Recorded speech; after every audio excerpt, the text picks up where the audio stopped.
સુરત જિલ્લા કલેક્ટર કચેરીએ કોંગ્રેસ અને યુથ કોંગ્રેસે હોબાળો મચાવ્યો। વિવિધ મુદ્દાઓને લઈને જિલ્લા કલેક્ટરને આવેદનપત્ર આપીને રજૂઆત કરી।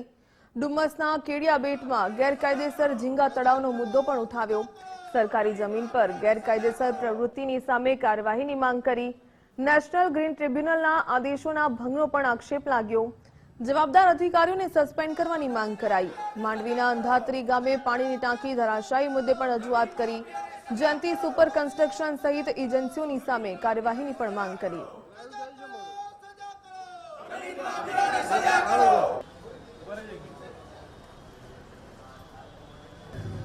નવા બનેલા રેડ તાલુકામાં ગાય પગલા પાણી પુરવઠા યોજના અંતર્ગત 21 કરોડ રૂપિયાના કામમાં એક પટ્ટાની મહેલની જેમ એ તૂટી પડી અને એના કારણે ગુજરાતનો જે વિકાસ છે આજે ઉઘાડો પડી ગયો છે। સમગ્ર બાબતમાં જે અધિકારીઓને એજન્સી સામે પગલાં લેવામાં આવ્યા છે એ પૂરતા નથી। મોટી કઈ માછલીઓ છે અને કઈ માછલીઓ આ પ્રકારનું ચણ ખાઈ ગઈ છે એના માટેની રજૂઆત કરવા માટે અને સાથે સુરત જિલ્લામાં લગભગ આ જ એજન્સી દ્વારા ઓલપાડ તાલુકામાં પણ 100 થી 200 કરોડ રૂપિયાના કામો કરવામાં આવ્યા છે। એની પેલી ચકાસણી કરવામાં આવે SVNIT ગેરી મારફત, જેનાથી લોકોનું હિત, એની સ્ટ્રેન્થ, એનો વિકાસ અને આવનારા દિવસોમાં કોઈ ભ્રષ્ટાચાર ન થયો હોય એના માટેની રજૂઆત કરવા માટે અમે કલેક્ટરશ્રીને આવ્યા છે।